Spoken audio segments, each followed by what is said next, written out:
নমস্কার ফ্রেন্ডস, আমি জাহাঙ্গীর আজকে আলোচনা করব স্টক মার্কেটের কিছুগুলা বেসিক কোয়েশ্চন নিয়ে। অনেক মানুষে ভাবে শেয়ার মার্কেট বা স্টক মার্কেট জুয়া বা কিবা গেমবলিং, বাকি কোনো একজন মানুষ বা কোনো একজন এজেন্সির মাঝে যেরকম নাকি আগে অনেকগুলা কোম্পানি আছিল। এক্সাম্পল হিসাবে আমরা ধরে নেই সাহারা, যেটা নাকি সবাই জানি। এরকম আরো অনেক কোম্পানি আছিল যার মাধ্যমে নাকি মানুষে ইনভেস্ট করতো। 5,000, 10,000, 20,000 টাকা মাসে 3 মাসে দিত। তারপর একটা সময় পরে সেগুলা কোম্পানি কিন্তু ফেল হয়ে গেছে, তাদের অপারেশন কিন্তু ফেল হয়ে গেছে। আর সেই ক্ষেত্রে গিয়ে দেখলে গ্রাম অঞ্চলে, বেশিরভাগ গ্রাম অঞ্চলে কিন্তু ঘরে ঘরে ঘরে ঘরে এগুলা করেছিল, কিন্তু একটা সময় পর তারা সবই লোকসান খেয়েছে। তো আজকের দিনে অনেকগুলা মানুষে ভাবে কি স্টক মার্কেট বা শেয়ার মার্কেট সেরকম একটা স্কিম, বাকি সেরকম একটাই বিজনেস। আসলেতে অনেক মানুষে অনেক জায়গায় ধোঁকা খায়। তারার সামনে যেত এক্সপ্লেন করেন যে স্টক মার্কেট একটা বিজনেস বা একটা কোম্পানির পার্টনারশিপ হওয়া, মানে যে কোনো একটা কোম্পানি যদি সেই কোম্পানিটা স্টক মার্কেটে লিস্ট থাকে, শেয়ার মার্কেটে লিস্ট থাকে, সেই কোম্পানিটার শেয়ার কিনলে মানে আপনি ডাইরেক্টলি সেই কোম্পানির একজন মালিক। সেই কোম্পানিটা ভবিষ্যতে যদি উন্নতি করে বা ভালো কিবা করে, রেজাল্ট ভালো করে, প্রফিট ভালো করে, বেচা কিনা ভালো করে, তার যতটুক প্রফিট আসে বা লোকসান আসে পুরাটা আপনার হবে, কারণ আপনি সেই কোম্পানির মালিক, আপনি শেয়ার কিনছেন সেই কোম্পানির। তো এই কথাটা যতই বোঝায় মানুষকে, কিন্তু তারা বুঝবে না যারা নাকি সেই দিনও সাহারাতে আর সাহারার মতন আরো অনেক কোম্পানিতে ইনভেস্ট করে ধোঁকা গিয়েছিল। দেখুন, সাহারা হলো একটা মাল্টি লেভেল কোম্পানি ছিল।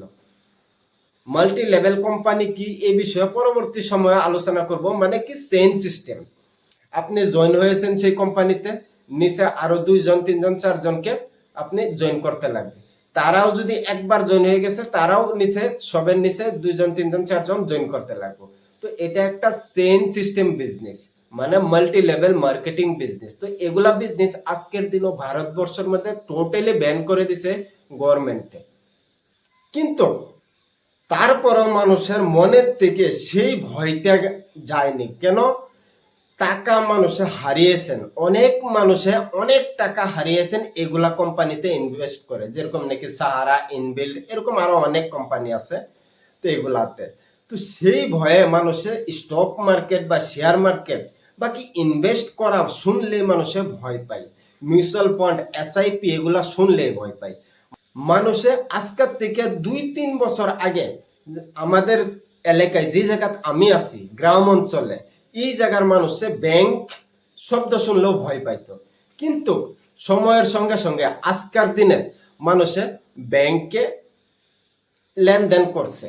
আর এরকম মানুষ নাই যার নাকি ব্যাংকে অ্যাকাউন্ট নাই। তো সময়ের সঙ্গে সঙ্গে পরিবর্তন হচ্ছে।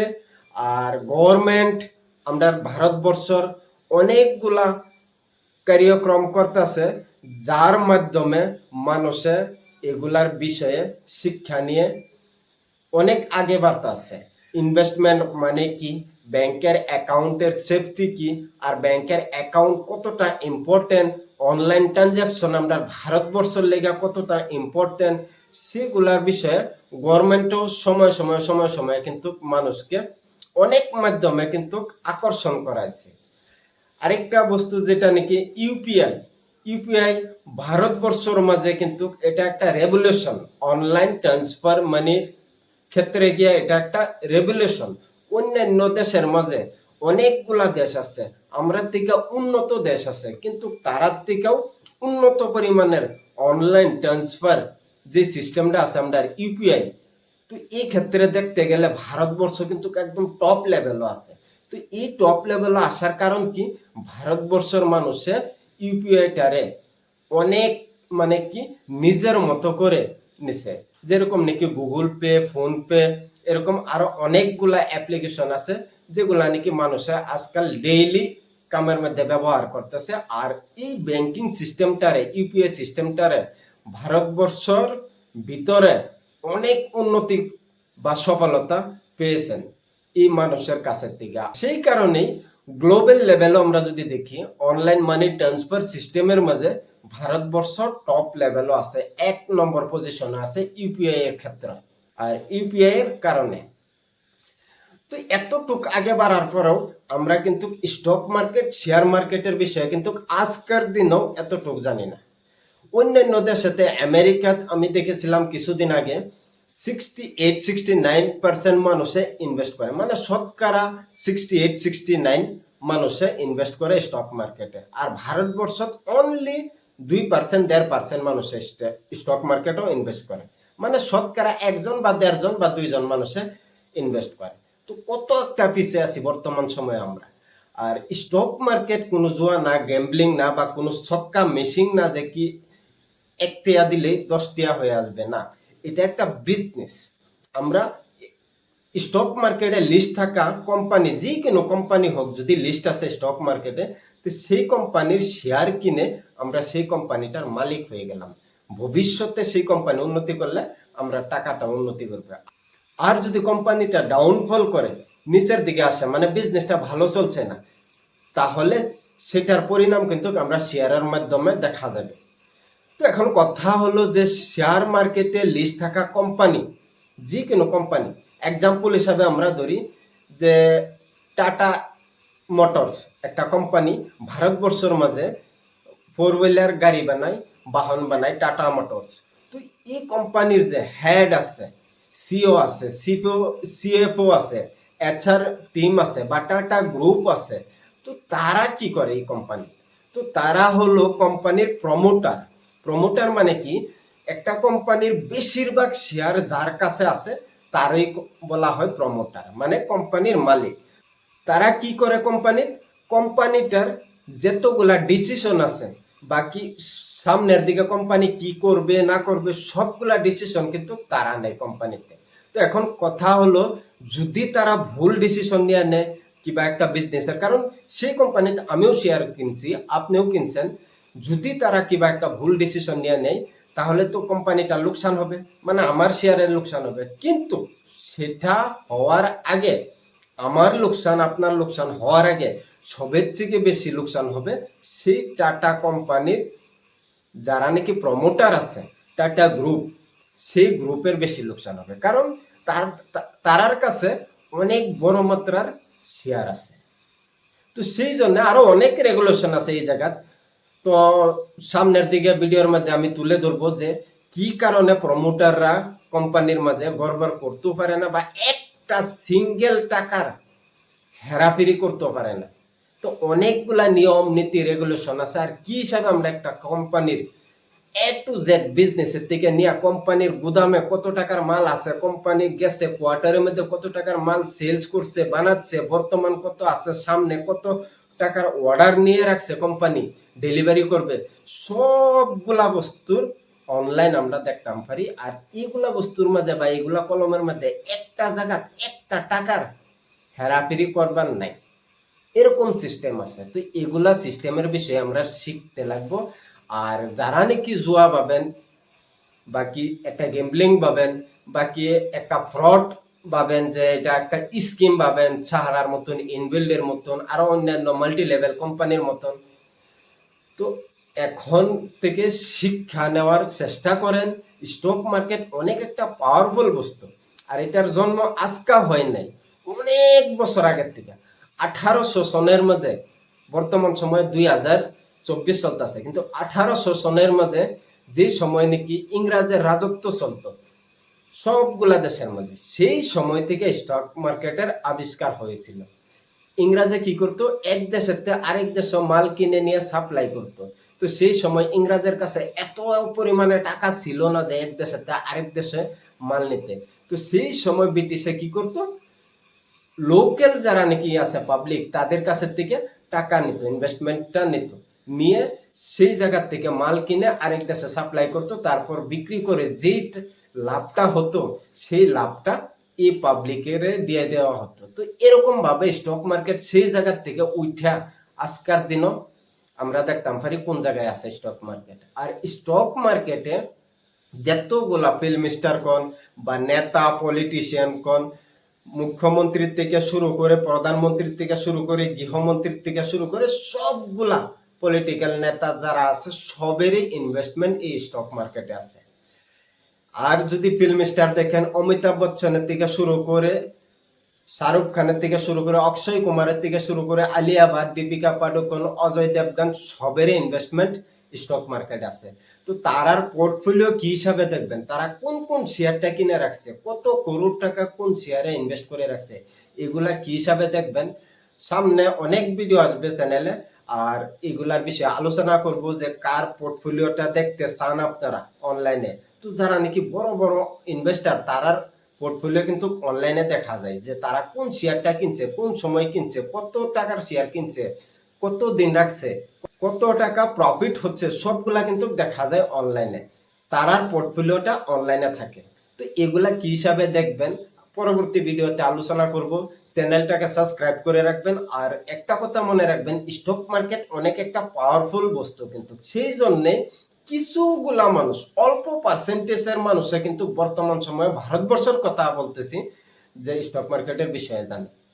তো বাকি সবাই কিন্তু বর্তমান সময়ে জানে না, সামনে জানবে।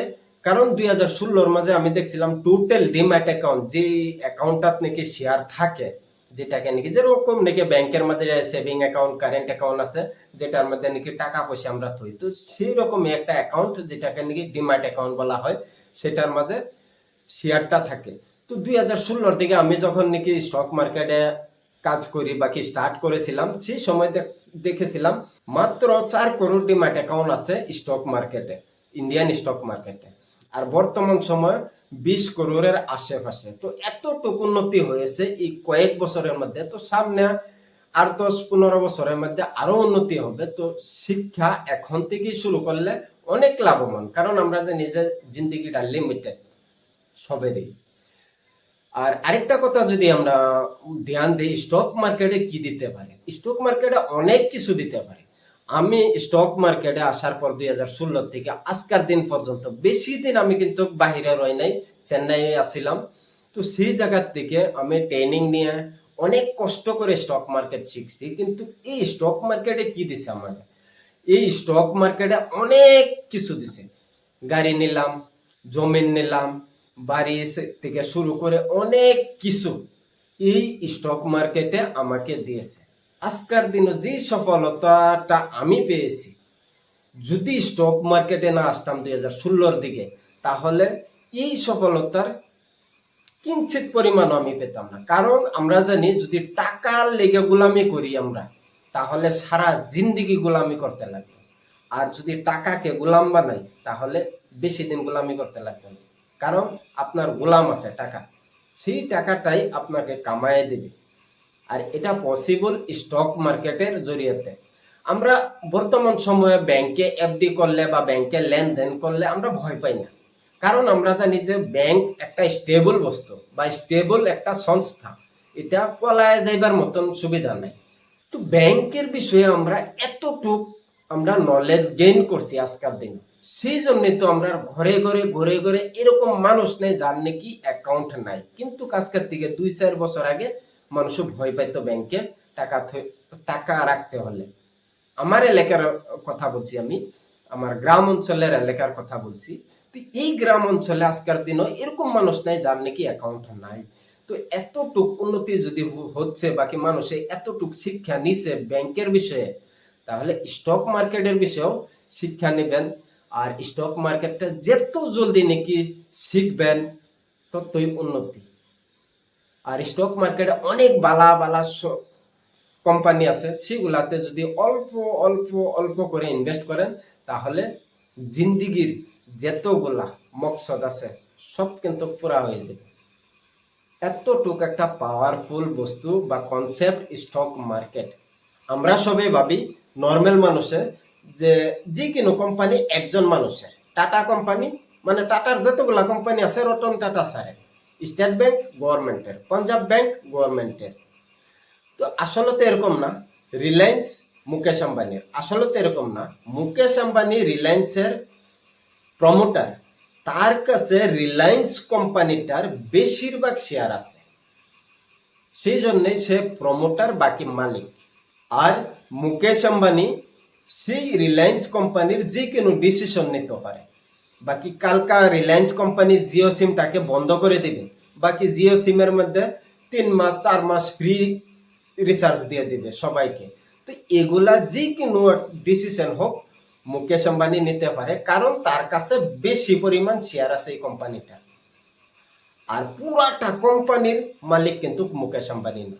ধরে নেন আজকের দিনও যদি এই রিলায়েন্স কোম্পানিটাকে বেচে দেওয়া হয়, তো সেই কোম্পানি থেকে আমার কাছেও অল্প টাকা আসবে, কারণ আমিও সেই কোম্পানির মালিক, আমিও অল্প শেয়ার কিনে রাখছি সেই কোম্পানির। তো এগুলা বিষয়ে শিখতে লাগবে, তাহলে বুঝবেন যে স্টক মার্কেট মানে কি। এটা কোনো মাল্টি লেভেল কোম্পানি না, বাকি কোনো চেইন সিস্টেম বিজনেস না, বাকি কোনো একজন মানুষের উপরে ভরসা করে তাকে টাকা দিচ্ছেন বা সে বাড়ায় আইনা দিবে না, এরকম না। এটা একটা বিজনেসের অংশীদার হচ্ছেন আপনি। যেরকম নাকি যে কোনো জায়গাতে আমরা জমিন কিনি, আমরা যে কোনো জায়গার জমিন কিনি, তো সেই জায়গাতে আমরা কিছু কাগজি লেখালেখি করে তারপরে কি একটা দলিল পাই, সেই দলিলটা দেখলে আমরা বুঝি যে এই মাটিটার মালিক অমুক, বাকি আমি। তো সেই রকম স্টক মার্কেটেও দলিল হিসাবে কি থাকে, ডিম্যাট অ্যাকাউন্টের মধ্যে যদি আপনার কাছে কোনো কোম্পানির শেয়ার আছে, 10টা আছে, 20টা আছে, 100টা আছে, 1 কোটি টাকার শেয়ার আছে বা 1 লাখ টাকার আছে বা 100 টাকার আছে, তো সেই কোম্পানিটার মালিক কিন্তু আপনি এতটুক টাকার মালিক। তো এটাই ধরে নিন একটা দলিল। আর অন্য কোনো ভয় নাই যে কোনো মানুষকে দিচ্ছেন সেই মানুষটা পালায় যাইব সাহারার মতন, বাকি কোনো এক মাল্টি লেভেল কোম্পানির মতন পালায় গেলে বাস আমার টাকা শেষ, না, এরকম হবে না। একটা রিস্ক আছে স্টক মার্কেটে, যে রিস্কটা নাকি যদি আপনি ভালো কোম্পানির জায়গায় কোনো এক খারাপ কোম্পানিতে ইনভেস্ট করে দিচ্ছেন, সেই কোম্পানিটার সময় ভালো যাচ্ছে না, বিজনেস ভালো চলতেছে না, বাকি কোম্পানিটা লসের উপর লস, লসের উপর লস, লোকসান করতেছে, তাহলে সেই কোম্পানিতে আপনার টাকাটা জিরো হতে পারে। কারণ একটা কোম্পানি লাস্ট সীমা কি জিরো, কোম্পানিটার লোকসান করতে করতে করতে করতে আর কোনো নাই লোকসানের, সেই সময় কি হলো, কোম্পানি দিওয়ালিয়া হয়ে গেল। ঠিক আছে, তো সেই ক্ষেত্রে গিয়ে দেখবেন আপনার টাকাটা জিরো হয়ে গেছে। তো এগুলা শিখতে লাগবে, কোম্পানিকে কি হিসাবে দেখবেন, কি হিসাবে ভালো কোম্পানি বেছে নেওয়া যায়, আর কোম্পানির মাঝে কি হিসাবে আমরা শেয়ার কিনতাম পারি, তো এগুলার বিষয়ে শিখতে লাগবে। আর যদি শিখে অল্প অল্প অল্প করে টাকা ইনভেস্ট করতাম পারি আমরা এই স্টক মার্কেটে, তাহলে লং টার্মের মধ্যে এই স্টক মার্কেটে অনেক কিছু দিতে পারে। আর সেই জন্যেই সাকসেসফুল পিপুল যারা আছে, ভারতবর্ষই হোক বা পুরা বিশ্বতেই হোক, তারা কিন্তু স্টক মার্কেট দিয়েই সাকসেসফুল। আজকের দিনও মুকেশ আম্বানি আমরা জানি রিলায়েন্সের মালিক, কিন্তু না, মুকেশ আম্বানি আরো অনেক বিজনেসের মালিক। তো মুকেশ আম্বানি অনেক বিজনেসের মালিক কিরকম ভাবে, সেই মুকেশ আম্বানি অনেকগুলা বিজনেসের শেয়ার কিনে রাখছে তার কাছে, সেই হিসাবে মুকেশ আম্বানি অনেকগুলা বিজনেসের মালিক। আসলে তো মুকেশ আম্বানি সবগুলা কোম্পানিতে যায় না, বসে না, বাকি সবগুলা কোম্পানি ডিসিশন নেয় না, বাকি সবগুলা কোম্পানির কি হচ্ছে না হচ্ছে এগুলা কিন্তু দেখেন। মুকেশ আম্বানি সেই সবগুলা কোম্পানির শেয়ার কিনে রাখছে নিজের কাছে, সেই জন্যে সে অনেকগুলা কোম্পানির মালিক বলা হয়েছে। একই রকম ভাবে আদানি, আদানি কিন্তু সবগুলা কোম্পানিতে নিজে গিয়ে বসে না, আদানি কি করছে, সবগুলা কোম্পানির শেয়ার কিনে রাখছে নিজের কাছে, আর সেই কোম্পানিগুলা বিজনেস করতেছে, শেয়ারের দাম বাড়তেছে, আদানির ইনভেস্টমেন্ট বাড়তেছে। তো এগুলা ফ্যাক্টের বিষয়ে শিখতে লাগবে। ভিডিওটা অনেক লম্বা হয়ে গেছে, আরো অনেক কিছু বলার আছিল, কিন্তু পরবর্তী সময়ে বলবো। আশা করছি ভিডিওটা ভাল লাগছে, অনেক কিছু শিখছেন যদি এই পর্যন্ত দেখছেন। আর চ্যানেলটাকে সাবস্ক্রাইব করবেন, ভবিষ্যতে আরো অনেক কিছু শিখতে চাইলে স্টক মার্কেটের বিষয়ে। ধন্যবাদ।